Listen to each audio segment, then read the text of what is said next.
Bila dicermati, sebenarnya critical disability theory ini mirip-mirip atau serupa dengan pendekatan atau teori lainnya di dalam literary criticism, seperti sebut saja feminism atau critical race theory.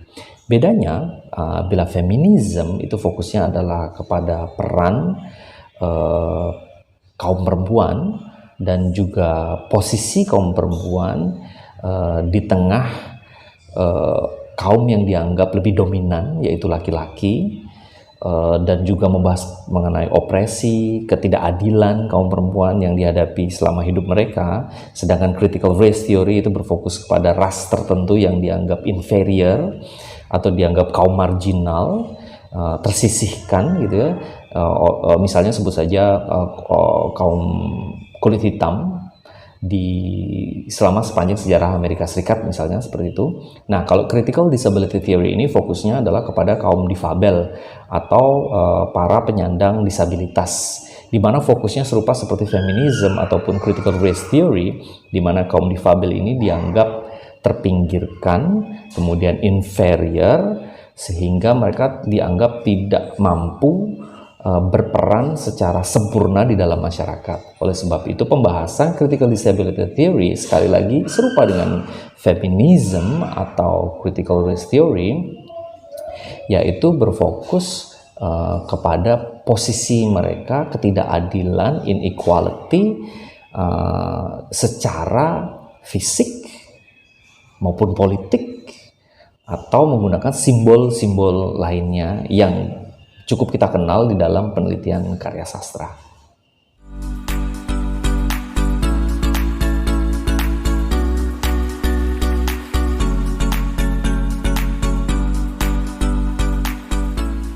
Hi everybody, welcome back to my channel. Kali ini kita akan membahas mengenai critical disability theory, sebuah teori yang mulai berkembang juga mungkin di beberapa tahun terakhir ya. Sebenarnya mungkin sebagai reaksi dari perkembangan zaman yang memang sudah terbuka, kemudian memberikan semacam pemikiran, perspektif dan kesempatan kepada kaum-kaum yang sebelumnya mungkin puluhan atau ratusan tahun sebelumnya itu tidak terlalu diperhatikan, atau malah sebaliknya ditempatkan di posisi yang buruk dalam sosial atau masyarakat. Maka kita mengenal sebelumnya dengan feminism, misalnya gerakan perempuan di mana mencoba untuk mempertanyakan atau menantang konsep pemikiran masyarakat patriarki yang selama bertahun-tahun itu mendominasi, begitu ya. Begitu juga dengan misalnya critical race theory yang menantang pemikiran bahwa kelompok masyarakat tertentu yang berdasarkan pada ras tertentu itu mempunyai posisi atau tempat yang lebih rendah dibanding ya sebut saja kelompok yang dianggap lebih dominan atau superior, yaitu orang kulit putih yang mana ini terjadi di berbagai belahan dunia, salah satunya tentu saja di Amerika Serikat yang cukup terkenal. Atau misalnya saja sebut saja queer theory, gender studies yang mulai memberikan tempat atau pertimbangan atau pemikiran atau consideration gitu ya tentang kelompok-kelompok masyarakat yang sebelumnya dianggap marginal.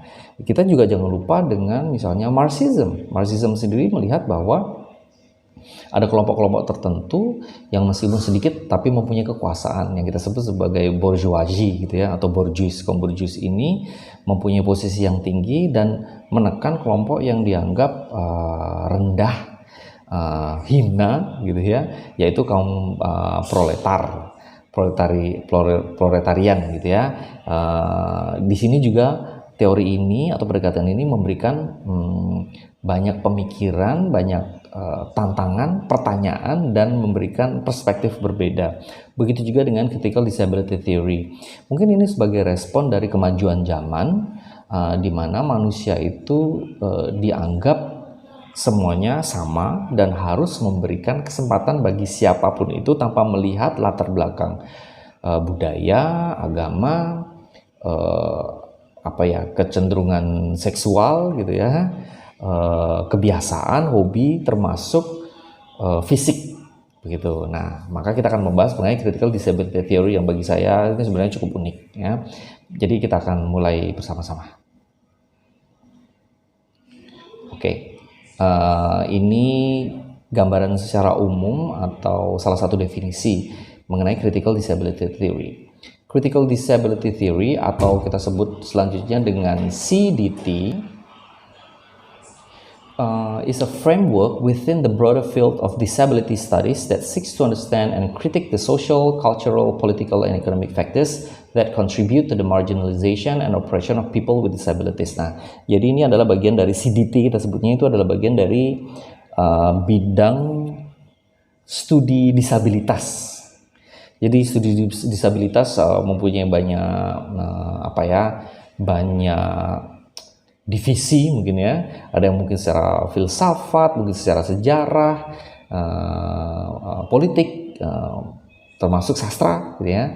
Ini CDT ini salah satu dari broader field of disability studies gitu ya. Yang fungsinya, yang tujuannya adalah untuk memahami dan mengkritisi faktor-faktor sosial, budaya, politik maupun ekonomi yang berkontribusi pada marginalisasi dan opresi atau penekanan kepada orang-orang ya yang kaum difabel begitu.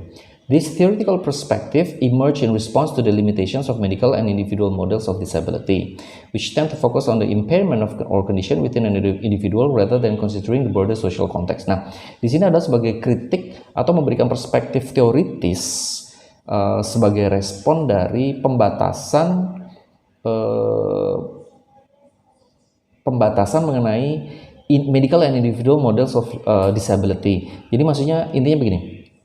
Mengkritisi tentang penanganan atau pembahasan atau perlakuan orang-orang atau masyarakat ini terhadap kaum difabel yang hanya berfokus pada fisiknya saja. Begitu. Jadi meskipun sudah banyak misalnya fasilitas untuk kaum difabel atau mungkin juga perlakuan tertentu, sekolah khusus dan sebagainya, tetapi itu masih sebatas fisik saja. Ini tidak melihat dampak lain yang bersifat sosial, konteks sosial. Jadi lebih dalam dari sekedar itu. Jadi maksudnya perlakuan terhadap kaum difabel itu harusnya tidak hanya bersifat fisik, tetapi juga bersifat lebih dalam, yaitu bersifat konteks sosial. Jadi mungkin hubungannya, cara berkomunikasi, dan hal-hal lainnya yang merupakan aspek-aspek lain dari disabilitas. Begitu. Jadi mengkritisi bahwa memang yang namanya kaum difabel itu selama sejarah dianggap sebagai orang-orang marginal, orang-orang lemah, orang-orang yang tidak dapat berfungsi secara sempurna atau lengkap di dalam sosial, maka mereka diperlakukan dengan cara yang khusus, yang dianggap itu sebagai cara-cara yang opresif atau yang menghina atau yang merendahkan atau yang underestimate atau menyepelekan seperti itu.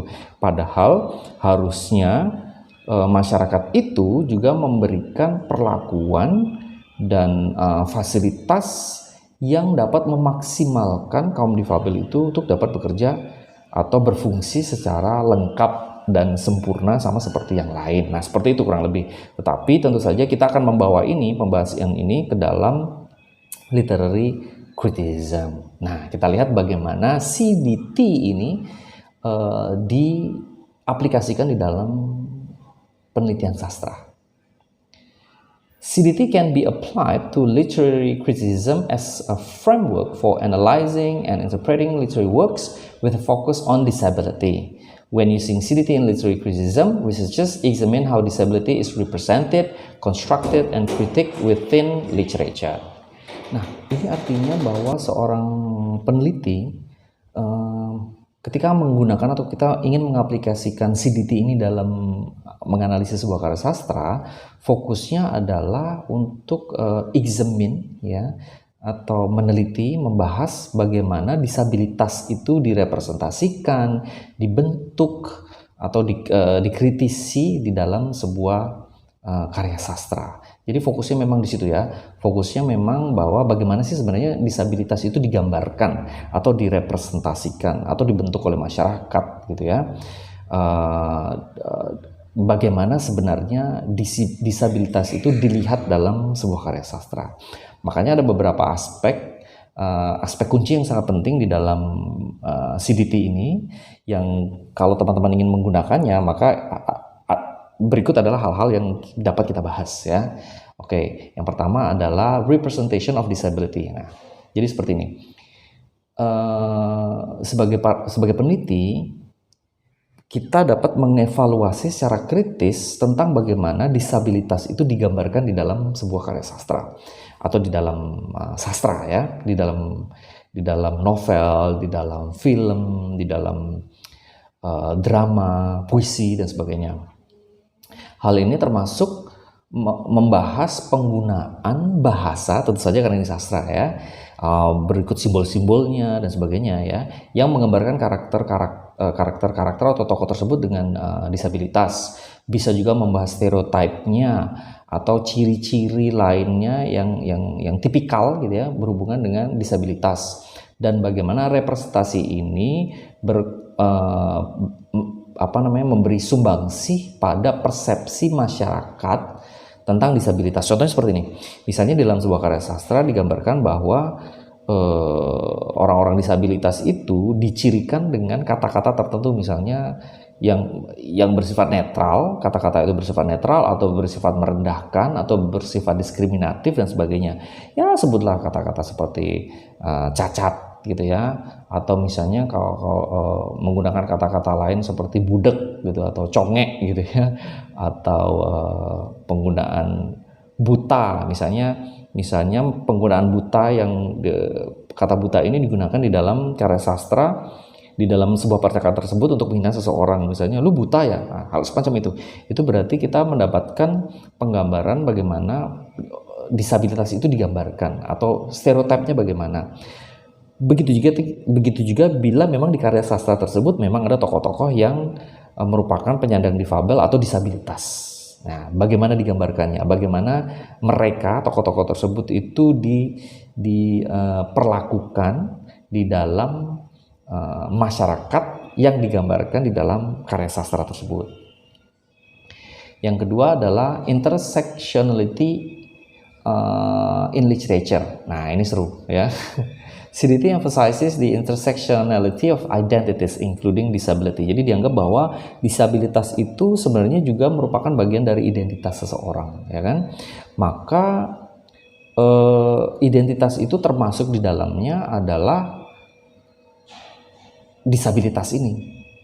Dan tidak hanya disabilitas, tapi bagaimana disabilitas ini bersinggungan dengan aspek-aspek identitas yang lain seperti race, gender, and sexuality within the narratives of a text.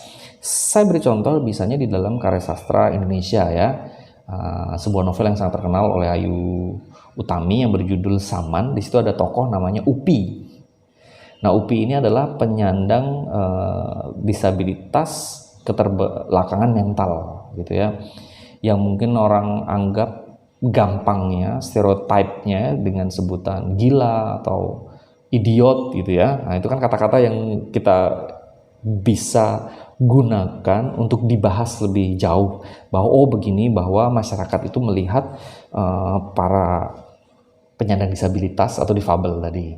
Nah, Upi ini adalah seorang perempuan dan dia juga penyandang keterbelakangan mental.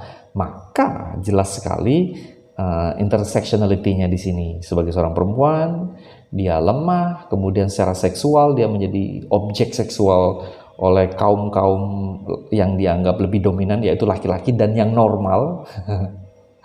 Ya kan? Dianggap perilakunya juga perilaku yang bodoh, gila, tidak terpuji dan sebagainya begitu. Nah, ini kan intersectionality-nya kuat banget antara disabilitas, sexuality, kemudian gender.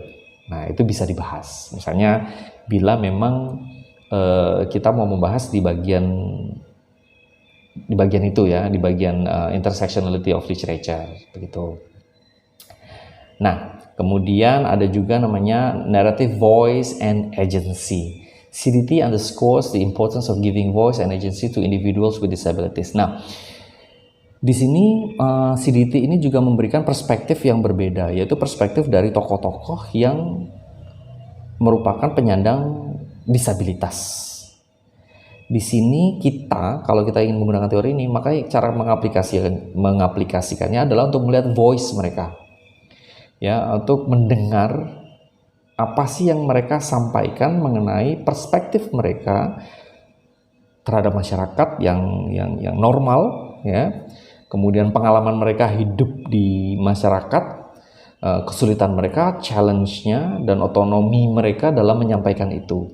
Nah, ini termasuk dalam menganalisis apakah sebenarnya cerita ini itu malah empowers atau disempowers characters with disabilities. Apakah melalui sudut pandang mereka, atau apakah kaum penyandang disabilitas ini di dalam ceritanya itu malah cenderung cenderung merendahkan atau malah memberikan kesan positif dan semangat lebih bagus kepada kaum disabilitas itu tersebut. Saya beri contoh, misalnya kita ambil karya sastra yang sangat terkenal, misalnya Harry Potter. Di situ ada tokoh guru ya, namanya Alastor Moody atau Mad-Eye Moody, terkenal sekali. Dia ini adalah seorang tokoh yang mempunyai disabilitas fisik yang sangat menonjol. Dia kehilangan mata dan kaki, ya, salah satu kakinya, karena dia itu dulu auror atau polisi atau detektif magic gitu ya, sihir di dalam dunia Harry Potter. Karena beliau itu karena dia itu tokohnya yang menangkap para penyihir jahat, tentu saja sering terlibat pertempuran. Nah, dia ini kehilangan satu mata dan satu kaki, tetapi di sini dia digambarkan sebagai tokoh yang tidak bisa dianggap remeh. Dia bukan tokoh yang dikasihani, ya, karena dia itu identitasnya sebagai Mad-Eye Moody yang matanya bisa melihat kemana-mana gitu ya, itu menunjukkan bahwa dia malah superior ya. Itu bagian dari identitas dirinya yang tidak bisa dilepaskan dari karakternya, dari penokohannya, sekaligus menunjukkan bahwa itu empower people with disabilities gitu ya, memberikan semangat atau memberikan gambaran positif tentang bagaimana difabel itu juga bisa menjadi tokoh yang hebat, tokoh utama, tokoh yang berfungsi di dalam masyarakat secara utuh. Kurang lebih seperti itu ya. Itu kalau dari aspek narrative voice and agency. Kemudian juga ada subversion of tropes. Critics employing CDT may explore how authors challenge or subvert traditional tropes and stereotypes related to disability. This could involve analyzing narratives that resist or overturn common assumptions about disability, pushing back against ableism and promoting alternative perspectives. Nah, jelas kurang lebih seperti yang tadi ya. Jadi di sini kita ketika ingin menganalisis menggunakan aplikasi dari CDT ini, kita akan melihat bagaimana cerita itu menantang gitu ya, atau menunjukkan bahwa disabilitas itu mempunyai stereotip yang salah, kemudian tidak mendukung atas ableism, atau ableism itu diskriminasi terhadap orang yang punya kelemahan atau perbedaan kelemahan fisik ya, itu disebut dengan disabilitas itu tadi ya. Jadi menantang seperti itu, dan promoting alternatif perspektif tentang bagaimana bahwa orang yang merupakan penyandang disabilitas itu mempunyai karakter-karakter tertentu yang sebenarnya juga bagus, baik, hebat, bahkan bisa disebut dengan istimewa, begitu ya. Kemudian juga social and cultural context. CDT and literary criticism prompts researchers to consider the social and cultural context in which literary works are produced This includes exploring how societal attitudes toward disability at the time of writing influence the representation of disabled characters and themes. Nah ini kalau ini kita lari ke belakang, kita lari mencari latar belakang dari penulisan karya sastra ini. Bagaimana konteks budaya dan sosial ini membentuk atau menciptakan sebuah karya sastra atau novel itu. Sebenarnya kehidupan sosial macam apa sih yang membuat atau mempengaruhi penulisan atau penciptaan karya sastra yang di dalamnya mengandung itu tadi tokoh-tokoh atau tema disabilitas. Nah, jadi ini external elements gitu. Kemudian language and discourse, of course, ya. CDT pays attention to the language used to discuss disability within literary texts. Critics may analyze how certain terms and metaphors contribute to the construction of disability and whether they reinforce or challenge prevailing societal norms. Nah, kita bisa melihat kata-kata tertentu, penggunaan bahasa tertentu yang digunakan untuk konstruksi dari disabilitas tersebut ya. Apakah kata-kata tersebut itu reinforce atau menantang gitu ya, menantang penggambaran disabilitas seperti saya sebut tadi, penggunaan istilah cacat, buta, gagu lu ya misalnya kan, kata-kata seperti itu kan berarti berseliweran gitu ya di dalam kehidupan sosial dan bagaimana mereka menggambarkan disabilitas. Nah itu bisa dibahas, fokusnya adalah penggunaan language and discourse-nya. Kemudian selanjutnya reader response and empathy, jelas. Nah di sini kita bisa mengaplikasikan pendekatan lain atau metode lain, yaitu reader response, di mana kita melihat engagement dari readersnya tentang bagaimana mereka merespon pada representasi atau penggambaran dari disabilitas.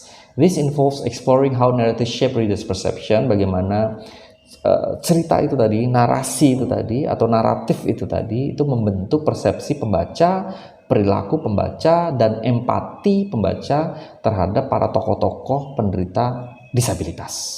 Seperti itu. Kemudian ada lagi critical pedagogy. CDT can inform approaches to teaching literature. Ya, jadi kita bisa menggunakan ini di dalam dunia pengajaran. Misalnya bagi teman-teman yang mengajar gitu ya, mengambil pendidikan begitu, itu bisa juga menggunakan ini untuk mengajar sastra Indonesia, sastra Inggris gitu ya, dengan tentu saja tema disability. Jadi ini CDT ini encouraging educators to incorporate perspectives that challenge ableism and promote critical thinking about disability. This includes selecting texts that provide a diverse and nuanced portrayal of disability. Misalnya membaca di dalam kelas, mari kita akan membaca mengenai apa yang kalian ketahui atau apa pendapat kalian mengenai orang-orang dengan disabilitas. Kemudian dengan metode pengajaran kita akan memberikan mereka, menawarkan murid-murid dengan berbagai macam karya sastra yang punya nuansa berbeda mengenai penggambaran dari para penyandang disabilitas, sehingga memiliki perspektif berbeda mengenai mereka, seperti itu. Nah ini disebut dengan critical pedagogy dan bisa dianalisis dan sebenarnya juga bisa menjadi salah satu dari penelitian karya sastra ya, tetapi dengan mungkin dengan melibatkan bidang lain, yaitu pedagogi atau pengajaran gitu ya. Oke. Nah, to conclude, ini kesimpulan dari CDT ya. By applying critical disability theory to literary criticism, researchers or critics aim to deepen their understanding of how literature both reflects and shapes societal attitudes toward disability. This approach can contribute to more inclusive and nuanced discussions about disability in literature and foster a greater awareness of the social implication of literary representations. Nah, di sini tentu saja membuat kita dapat menganalisis lebih dalam tentang penggambaran representasi dari kaum disabilitas gitu ya, penyandang disabilitas atau kaum difabel, dan memberikan perspektif yang lebih kaya sehingga kita juga bisa paham sebenarnya implikasinya apa pada implikasi dari representasi sastra ini gitu. Apakah gara-gara novel, apakah gara-gara karya-karya sastra, maka terjadilah pemahaman yang salah atau pemahaman yang stereotipikal, stereotype gitu tentang kaum difabel, atau sebaliknya malah memberikan reinforcement gitu ya, penguatan, memberikan semangat positif dan perspektif positif tentang kaum difabel begitu. Nah ini ada 3 referensi utama yang saya gunakan. Pertama, Critical Disability Theory, Essays in Philosophy, Politics, Policy, and Law. Itu ditulis oleh Richard Devlin and Diane Pothier tahun 2006. Buku ini membahas mengenai banyak esai.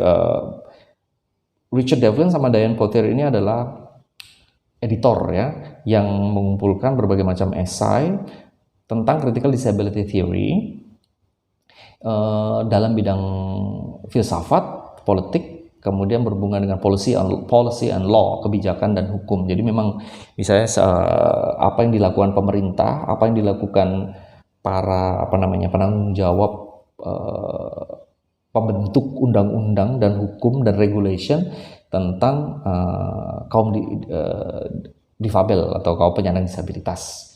Kemudian Critical Theory and Disability, a Phenomenological Approach. This is by Theodor Mladenov ya, tahun 2015 ya. Ini tentang pendekatan fenomenologi ya. Ya memang secara umum menjelaskan tentang critical theory gitu ya. Dan bagaimana critical theory itu membahas para penyandang disabilitas ya.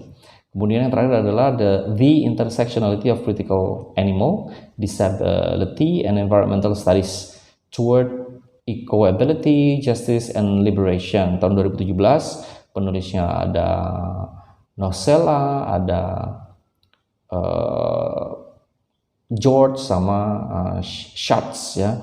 Di sini ini kompleks sekali, membahas mengenai intersectionality, juga membahas mengenai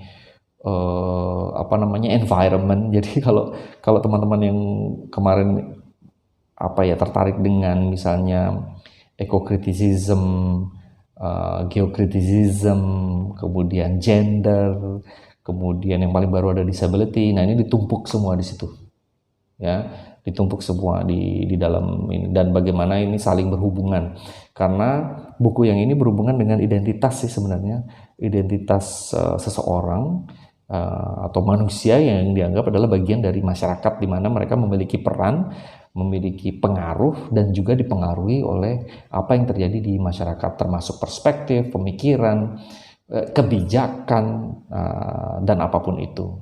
Begitu. Oke, thank you very much everybody. Terima kasih karena sudah menonton video ini. Jangan lupa untuk like dan subscribe bagi yang belum. Kemudian bila ada pertanyaan atau apa saja silahkan boleh komen atau kontak saya langsung di nicodemussoul@gmail.com. Tapi sekali lagi jangan lupa untuk like dan subscribe ya, untuk mendukung supaya saya bisa terus memberikan share gitu ya tentang beragam hal yang berhubungan dengan teori, pendekatan, dan metodologi literary criticism atau penelitian sastra. Okay everybody, thank you very much. Have a nice day and see ya.